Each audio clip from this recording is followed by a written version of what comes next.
우리는 주님의 제자입니다. 주님이 행하신 일을 기억하며 예수 그리스도께서 우리에게 맡기신 일, 곧 복음 전파 사역에 집중하며 살아야 합니다. 오늘 하루 내가 만나는 모든 사람에게 주의 복음을 전하는 하루가 되길 기도합니다. 오늘은 사복음서 마지막 시간으로 예수님의 고별 말씀과 승천을 살펴본 이후에 사도행전 서론을 살펴보겠습니다. 다섯 번째 고별 말씀, 누가복음 24장 45에서 49절, 오순절 전 예루살렘, 45에서 48절 사명을 주심, 예수께서 그들의 마음을 열어 성경을 깨닫게 하심, 예수님, 그리스도가 고난을 받고 제3일에 죽은 자 가운데서 살아날 것과 또 그의 이름으로 죄사함을 받게 하는 회개가 예루살렘에서 시작하여 모든 족속에게 전파될 것이라. 너희는 이 모든 일의 증인이라. 49절 보혜사 성령님을 보내주리라. 볼지어다 내가 내 아버지께서 약속하신 것을 너희에게 보내리니 너희는 위로부터 능력을 입혀질 때까지 이 성에 머물라. 여섯 번째 승천하시는 예수님, 마가복음 16장 19에서 20절, 주께서 말씀을 마치신 후에 하늘로 올려지사 하나님 우편에 앉으시니라. 누가복음 24장 50에서 51절, 예수께서 제자들을 데리고 베다니 앞까지 나아가심, 손을 들어 그들을 축복하시면서 하늘로 올라가심. 사도행전 1장 6에서 11절, 제자들이 모였을 때 예수께 여쭈어 봄, 제자들, 주께서 이스라엘 나라를 회복하심이 어느 때니이까? 예수님, 때와 시기는 아버지께서 자기의 권한에 두셨으니 너희가 알 바 아니요. 오직 성령이 너희에게 임하시면 너희가 권능을 받고 예루살렘과 온 유대와 사마리아와 땅끝까지 이르러 내 증인이 되리라. 이 말씀을 마치시고 하늘로 올라가심. 10에서 11절, 천사들이 전하는 재림 약속. 올라가실 때에 제자들이 하늘을 쳐다보고 있는데 흰옷 입은 두 사람이 나타남. 두 사람, 어찌하여 서서 하늘을 쳐다보느냐? 너희 가운데서 하늘로 올려지신 이 예수는 하늘로 가심을 본 그대로 오시리라. 일곱 번째 주님 승천하신 이후의 제자들, 기쁨 가운데 돌아오는 제자들. 누가복음 24장 52에서 53절, 제자들이 주님께 경배하고 큰 기쁨으로 예루살렘에 돌아감, 늘 성전에서 하나님을 찬송하니라. 여기까지가 사복음서 내용입니다. 사복음서는 주전 4년 예수님의 탄생 이야기에서부터 주 30년 예수님이 부활 승천하실 때까지의 사건을 기록하고 있습니다. 이제 우리는 사도행전을 살펴보아야 합니다. 예루살렘에서 로마로 전파된 복음, 사도행전. 사도행전은 결정적으로 중요한 30년간, 주 30에서 60년, 사도들이 어떻게 복음을 거룩한 도시 예루살렘에서 세계의 수도 로마로 옮겨갔는가에 관한 이야기입니다. 첫 번째 저자와 그의 저서. 이미 우리가 누가복음을 통해 살펴본 바와 같이 사도행전의 저자는 사랑받는 의사 누가입니다. 그리고 사도행전은 그리스도 교회의 시작에 관한 그의 저서의 제2권입니다. 제1권은 예수의 행하시며 가르치시기를 시작하신부터 승천하신 날까지의 기록, 누가복음입니다. 그러나 부활하신 주님께서는 제자들에게 온 족속들에게 구원을 증거할 수 있도록 능력을 주시겠다고 약속하셨고, 그래서 제2권에서는 성령의 능력을 받은 그리스도의 대사들인 사도들이 그 복음을 어떻게 사마리아와 수리아를 지나 지중해를 건너 로마로 옮겨갔는가를 말해주고 있습니다.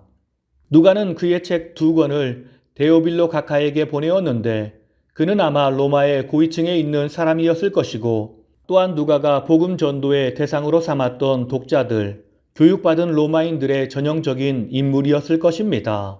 그들에게 신빙성 있는 사실들의 기록에 바탕을 두고 온전한 믿음을 갖게 하려는 바람 속에서 새로운 종교에 대해 믿을 만한 기사를 제공하려는 것이 그의 목표였습니다. 그러나 이러한 복음 전파의 목적 이외에 그에게는 또한 부차적인 목적이 있었습니다.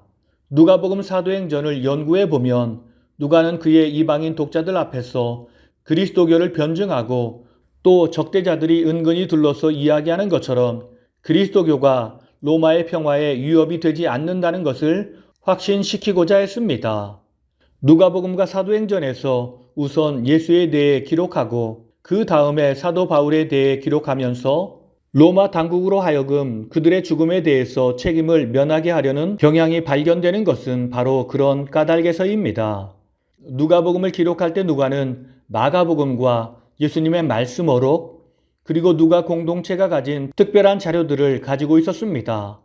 그리고 사도행전을 기록할 때는 자기 자신이 바울과 함께 선교 여행을 했던 때의 선교 여행 일지와 초기 기독교의 새 중심지였던 예루살렘과 가이사랴, 안디옥 지역의 자료들을 접할 수 있었습니다. 특별히 이방인인 누가가 예루살렘 교회에 관한 기사들을 얻을 수 있었던 방법은 바나바의 생질인 마가를 통해서였을 것이라 학자들은 생각합니다. 왜냐하면 마가는 예루살렘 태생이며 누가의 친구였기 때문입니다. 가이사랴에 관한 자료들은 아마 전도자 빌립으로부터 나왔을 것이며 안디옥에 관한 자료들은 누가 자신이 안디옥 출신이었기에 얻었을 것으로 생각합니다. 복음서에서 누가의 목적이 예수의 구속 사업을 설명하는 것이었다면 사도행전에서는 교회가 어떻게 예수가 가져다준 구원의 복음을 선포하고 견고하게 하는 일을 계속하였는지를 말해주고자 합니다.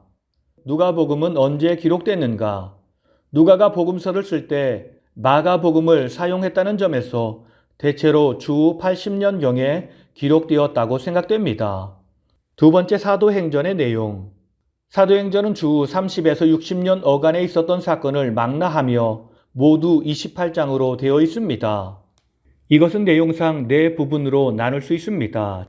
첫 번째 서론 1장, 두 번째 유대 기독교인의 교회 2에서 9장, 세 번째 이방 선교의 기틀 마련 9장 32에서 15장 35절, 네 번째 바울의 이방 선교 15장 36절에서 28장입니다.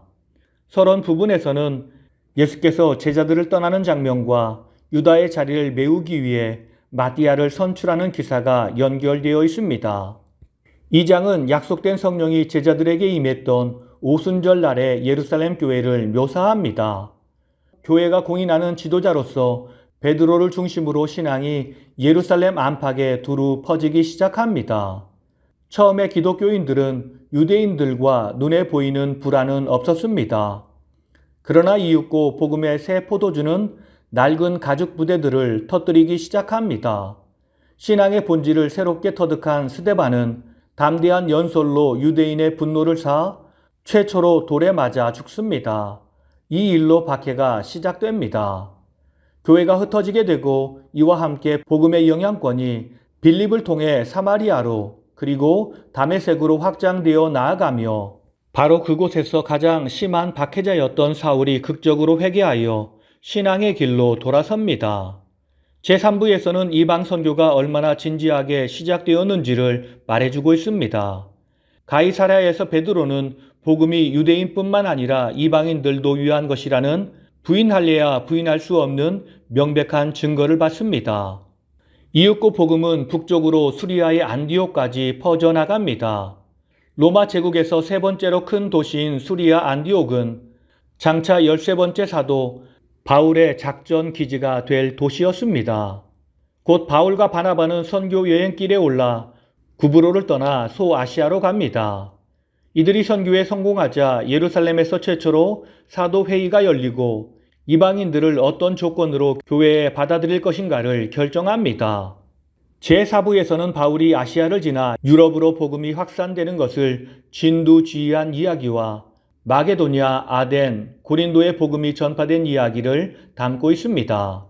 바울의 제3차 선교 여행에서 복음이 이방 대도시인 에베소에 확고하게 뿌리를 내렸으며 그 이후 그는 다시 유럽에 발을 들여놓습니다. 다 함께 기도하시겠습니다. 죄인인 우리를 구원하시기 위해 이 땅에 오셔서 자신의 삶을 통해 우리에게 복음을 알려주시고 우리를 교회로 삼아 하나님 나라를 확장해 나가시는 주님, 우리가 주님의 마음을 알고 땅끝까지 주의 복음을 전하는 주의 일꾼이 되게 하옵소서. 이 땅에 주님을 알지 못하는 사람에게 주님의 생명의 빛을 전하는 우리 모두가 되게 하옵소서. 나를 통해 일하시는 예수님의 이름으로 기도드립니다. 아멘.